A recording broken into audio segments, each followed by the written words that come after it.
Hi, I'm Leanne Ely. I'm a nutritionist, a New York Times best-selling author, and some people even say I'm a life coach.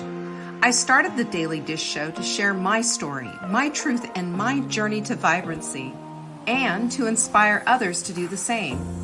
Because it's all about grit, perseverance, and finding a way despite the odds. It's about embracing the whole woman, not just the parts that are easy to love, and feeding her heart, mind, body, and soul. But I found that this isn't just my story, it's your story too. It's go time. This is the Daily Dish. Let's talk about emotional intelligence. Emotional intelligence is the thing, okay? Emotional intelligence, I believe this is what separates the sheep from the goats, because if we don't work on our emotional intelligence, we find ourselves being drug around by our emotions and never getting past go. So there's scholarly research and has looked at the power of emotion for the last 20 or so years. It's fascinating because the word emotional intelligence, I didn't even know it even existed a few years ago. And now we do. We know it as a thing, how important it is. So we need to understand, because emotions act as drivers to, they drive or restrain the force in determining a strategic outcome. In other words, you know what that is? Strategic outcome. What is that? It's a fancy word for end result. Our end result is going to be emotionally charged. Did you know that? Have you felt that? Have you connected with that emotional charge? Of course you have. So positive and the negative emotions can pose as the drivers. However, it's the more nuanced emotions that do the work, right? You know that. You've probably felt that before. That amusement that we feel when we watch the cat videos. That's why we share them. Woo, woo, who needs a cat video? We all need cat videos, don't we, in our lives? Inspiration. You see, we share inspiration. Look in our Hot Milk Sprint group. Lots of inspiration. People are sharing stuff. It's not mine. I share stuff that isn't mine all the time because there's inspirational quotes there. There's inspirational sayings. There's even a little video of something. It's inspirational. We share that because it stirred us emotionally in a way.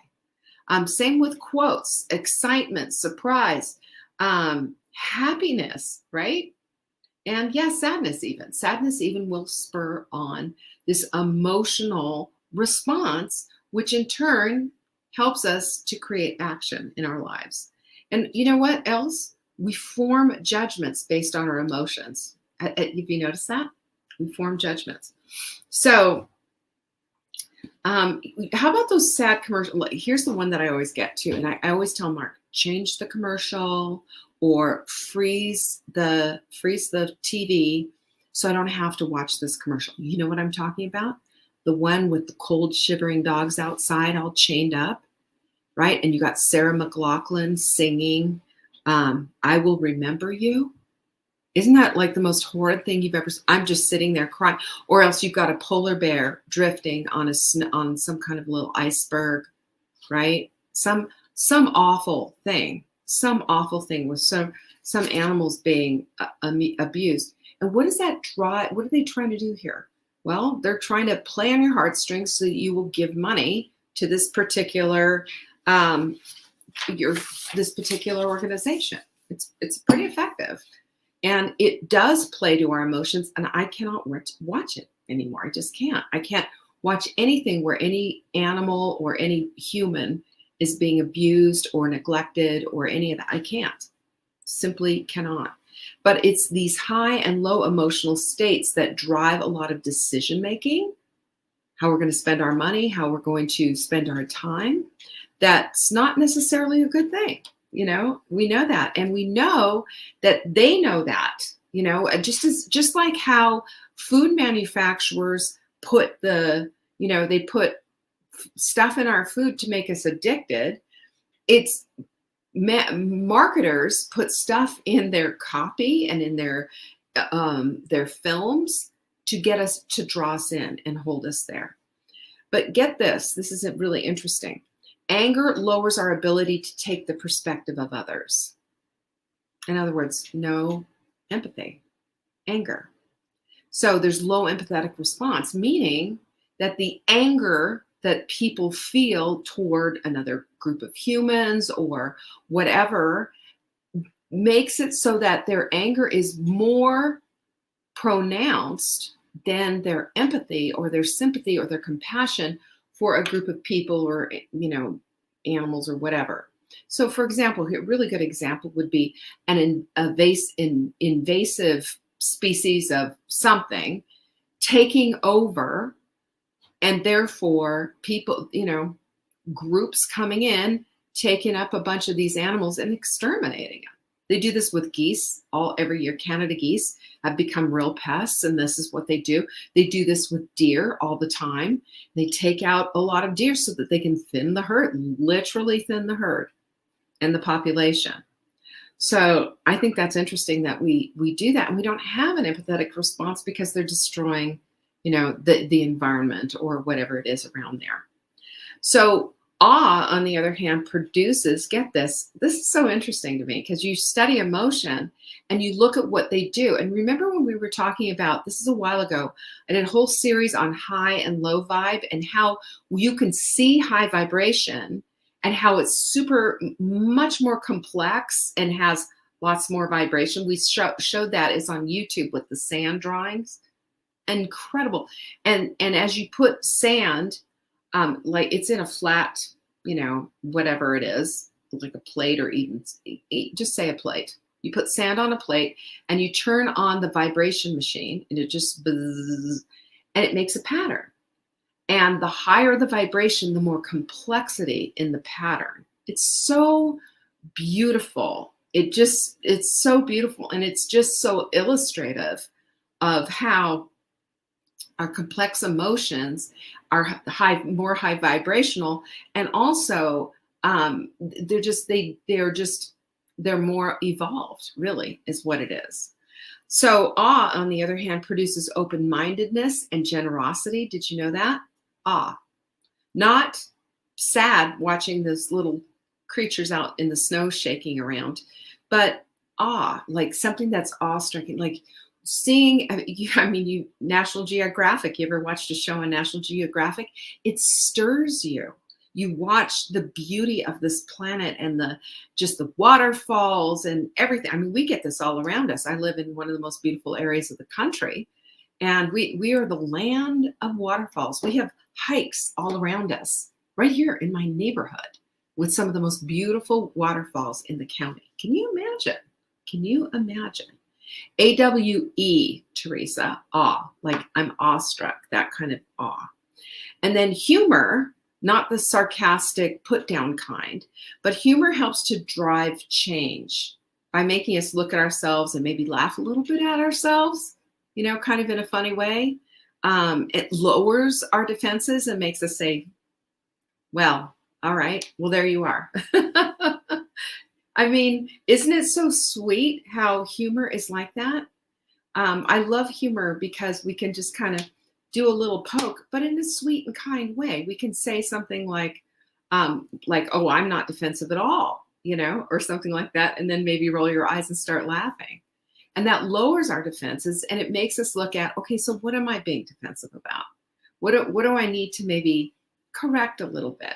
If we can laugh at ourselves in a sweet and kind and generous way, and not in a place of putting ourselves down or being sarcastic or rude or any of that, because we don't need to do that. We don't need to do that. But, it lowers, when we can lower our defenses, we can allow for other stuff to come in, can't we? We can allow for the change.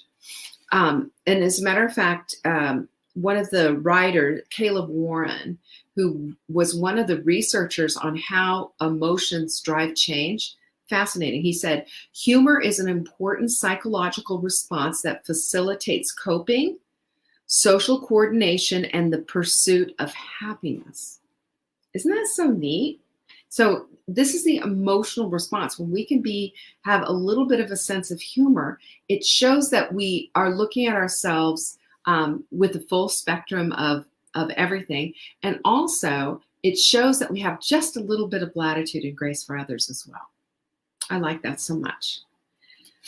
Pride is also another motivator. And I know a lot of times people are just like, oh, you don't want to be prideful, and no, this, that, and the other thing.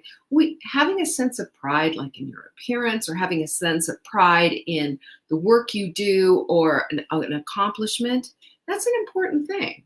There's nothing wrong with that. That's nothing wrong with it. It's a motivator. It helps people to feel better about themselves, and it helps people to feel better about others as well. You have a sense of pride when somebody in your neighborhood does something. You have a sense of pride in home ownership, a sense of pride in showing up, a sense of pride in the fact that you're daily doing the hard things. There's reason to have a sense of pride behind it. And so we now know from researchers that emotional intelligence can be developed. You remember how we talked about years and years ago, they said, and as a matter of fact, when we learned about the growth mindset versus a not, golly, why do I always mess that up? Having a fixed mindset. Fixed mindsets believe that we are not allowed, that we have a set emotional intelligence, we have set intelligence, and that's it. What we've learned over the last 20 years, and the brain science in the last 20 years has been amazing and remarkable and huge. And this is why the studies are just recent, really. But what we've learned is that emotional intelligence also plays into this whole idea of growth mindset. We can grow emotionally, we can grow intelligently, and we grow emotionally and intelligently. It's called emotional intelligence, and it allows us to elevate and up level our experience of life and the experience with doing whatever it is that we're doing, and looking at things just a little bit differently, looking at them a little bit differently. And this is the most important thing for understanding how we can overcome any kind of obstacles that are getting in the way of the vibrancy that we want in our lives, period. Emotional intelligence gives us the ability to perceive, use, understand, manage, and handle emotions in positive ways. Because they can really bring us down, can't they? If we allow our emotions to just run right over us, they can take us down, because the negative ones are so much easier to grab a hold of. Those are super low vibe. They're at the ready. High vibe emotional intelligence takes some doing. High vibe emotional intelligence is everything. So when we can look at positive ways to handle stress, communicate effectively, empathize with others, overcome challenges, and diffuse conflict, we're dealing in the emotionally intelligent quadrant. That's where we are. That's where we're hanging out, because we recognize and know that emotions run the gamut, and we're going to selectively choose the ones that can help us to win the war on procrastination and doing the things that we want to do. Because we find ourselves so oftentimes in that place of constantly not doing the things that we want to do. And if we want to get to that place, then we want to dwell in the higher levels of emotional intelligence. This is what Daniel Goleman, he's the psychologist who coined the term emotional intelligence. He said there's 5 elements to it. The first one is self-awareness, because we're aware of where we are with our emotional intelligence, aren't we? How can we possibly use emotional intelligence if we're not even aware of it? How's that look at? Number 2 is self-regulation. We can feel when we're starting to fall apart. This is one of the reasons why I always say unplug from the emotion of the whole situation and give it a good analytical glance first, because it's that way when we plug back into our emotion, we can direct it. You hear me on that? That's such an important thing. That changed my life, by the way. That changed my life, because we have this notion that because these emotions are here, they're all true, and they're just going to run and do their business, and we don't have any control over them. And that's simply not the case. First of all, you should question any belief you have and any emotion that you have, because it could be completely off base. That's number 1. And number two is that when you question these emotions, are they true? And is this something that I want to even have in my life? Then you get to pick and choose. You get to say, this stays, this goes. Isn't that cool? That doesn't mean that we're denying emotions. That doesn't mean we're denying our feelings or anything like that. We're simply directing them. We get to do that. This is your life that you are the director of, by the way. So you get to do that. You get to make the choice. Notice I never said stuff it. No, notice I never said forget about it. Notice I never said pretend it doesn't exist. What I'm saying is direct it like you're directing a film. What do you want? What do you want the main character to get out of this particular situation? Defeat or victory? What do you want? That's how you perceive it, and then that's how you go about it. Because when we're self-aware, we can self-regulate. We can. We're grown women. We can regulate. Number three is this also guides your, what is today? Motivation. It's Motivational Monday. Motivation is important, but it's also based so much so on action first. That's where we get so confused. We think motivation needs to be there first before we can have any kind of action. And it's simply not true. Action first, then motivation next, which is really cool. It's really funny how that does that. You're thinking, wow, I never really figured that one out. And look how good I feel now. And this is also the driver of empathy, because without having, any kind of empathy for others, how do we have empathy for ourselves? Pretty simple, right? We don't, is the answer. We don't have empathy for ourselves. And when we put ourselves down and we put ourselves in this place, we can't rise above, because we can only see ourselves in this place of just complete failure. There's no empathy for yourself if you're seeing yourself as a complete and utter failure. And then there's the last one, number 5, is social skills. They develop our social skills, because then here's a good, let me give you an example of a social skill. Here's a social skill. How are you doing today? Hey, how are you? Private question. Hey, how are you? I haven't heard from you for a while. How are you doing? The answer back, fine. Oh, fine. Everything's great. That isn't a highly developed social skill. That's just tamping it down and pretending it didn't exist. Now, if you were in a big social situation where it was obviously everything around you it wasn't the time to talk, you can say, I'm doing okay. I'm hanging in there, but I'd love to get on the phone sometime with you if you've got a minute. I'd love to hear your perspective on some things. That's emotional intelligence right there. Because, we need to have those social skills. We need to have the social skills and the social wherewithal to know when to let it all hang out and when to, and also not to just fake it and pretend like everything's great. There's some cues there. Social skills have social cues. So we know when the situation is good and not. Empathy was number 4. Yes, Kimberline. Emotional intelligence is a huge driver in turning intention into action, because it creates stronger everything. Have you noticed that? I've really noticed that. It's interesting how once we become aware of something, how our awareness shifts the perspective of what it can do for us and how it creates a different life. It really does. It creates a different life, because you can't unlearn something. You can't unsee it, as they say. It's now there in your face, and now it's up for us to go forward with this information and to become the very best versions of ourselves, because we know this information. It creates a stronger desire. It creates stronger follow-through. It creates stronger relationships. It creates more wisdom in your life. Notice that one? And it creates a bigger heart, a bigger, loving heart. Have you noticed that? I say it creates more love. It does, because it gives us the capacity to be able to do that. That's why it does that. And so when you cue emotional intelligence to be a part of your goals, look what you're doing. You're managing your energy wisely, very wisely.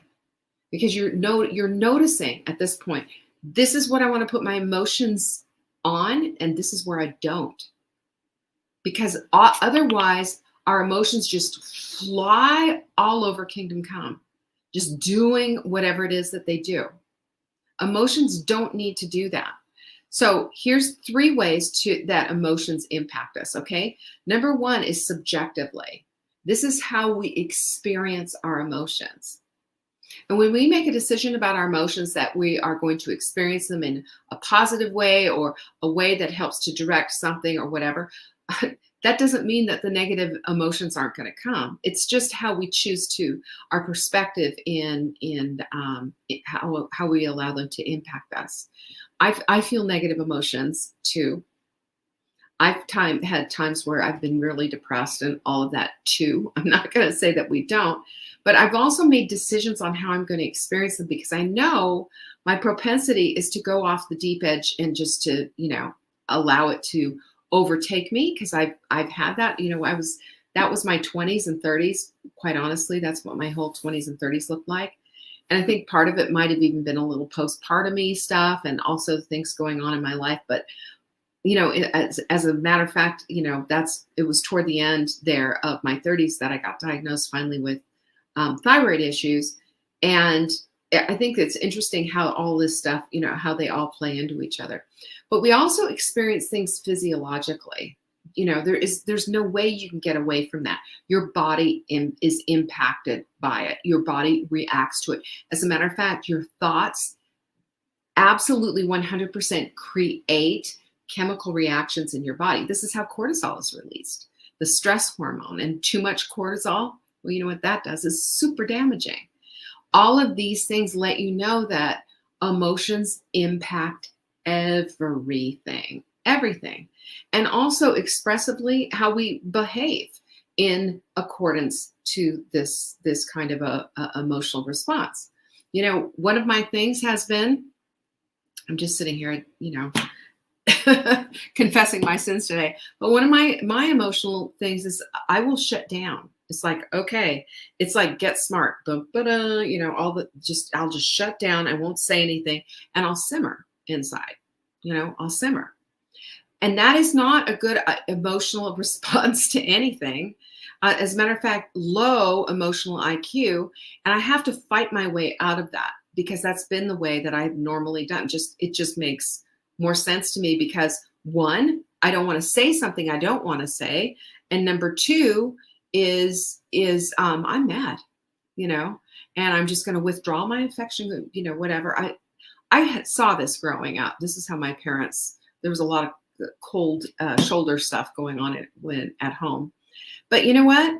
It doesn't work. It doesn't work. And what I have noticed is that when I express myself instead and say, XYZ, or this is being kind of a problem for me and I need a minute to think this through. I need a moment to process. It's made such a difference because I don't go to dark places. Because one of the things that we have a tendency to do is to start taking that one thought that we have and mulling it over and mulling it, and we shut it all down. We really take it to the dark areas, don't we? And we start assuming all kinds of darkness that goes along with it. And it's just not true. It's not true. And that's our emotional intelligence scrapped. That's emotional intelligence not in play at that time. So if we can express ourselves and behave in response to the emotion, and if in a way that's constructive, great. If we can't, then we need to say something that allows us to have that process time. If somebody else is involved, or if we need to talk to somebody about it or whatever. Do you see where I'm going with all of that? Emotions increase the likelihood that we'll take action. That's what the research tells us. Emotions will increase the likelihood that we'll take action. So if this is the case, which it is, because that's what the research tells us, then we need to get our emotions behind us to help motivate and move the needle in our lives, right? Of course. Number 1, we have to activate the decision of what it is and choose what it is that we're choosing. activate the decision. So we use intentional goal setting. You know that. That's what we do. That's why we use it in an I am statement. And that's how we set our environment up for success. We have something that's going to motivate us, like this. Oh, I have grit, not quit. I see this and it reminds me, this is who I am. I'm not a quitter. I'm a gritter. That's who I am. It's looking at me. It's telling me so. I have things on my wall. I have quote decks right here. Here's my quote deck, right? Here we go. Part of courage is simple consistency. Thank you, Peggy Noonan. That was from my quote deck that I have right here. And look, this is how you do it. Let me show you. You take this quote deck and whatever it is that you need, reminders about who you are and how you're trying to express yourself. Look, there it is. And it's in a little easel and it sits right there on your desk looking at you. This is why we do what we do and set our environments up for success. Number 2 is persistence. This continuous effort, even when it's rough or even when you messed up, gives you the grit, not the quit that you want. That persistence, also think about persistence. If I think about persistence, you know what I think about? I think about the grittiness of myself. I think about inside, like me going inside, this is what I want. I'm going to push through. I'm going to finish this class. I'm going to get this done. I'm going to be able to check these things off my list. And there's just an emotional can-do-ness about that. Do you know the feeling I'm talking about? It is a feeling, though. It is an emotion. And it's just that whole focus has suddenly become that thing, that's it. And it just changes everything. It doesn't make you quit at all. You don't quit. As a matter of fact, game on at that point. That's what happens. And then there's the intensity of putting your emotion behind the effort. And I'll tell you that intensity, that can drive some things. That intensity is what we saw when Diane and I crawled onto the beach and said, find a way, after that long swim. And that's us. That's us too. We're all, given the same mission to find a way and to figure these things out. When we have emotional intelligence on our side, it starts to click into place. So how do we sustain this emotional connection? How do we do this? Okay. Number 1 is to focus on the outcome only. Not how hard it is to get there, not on all the hard stuff, but when we're in the weeds, focus on the outcome. Emote over the outcome. Look at the vision board. Do all the things that you need to do in order to emote over that. Not the stuff that you don't want, the stuff that you do want.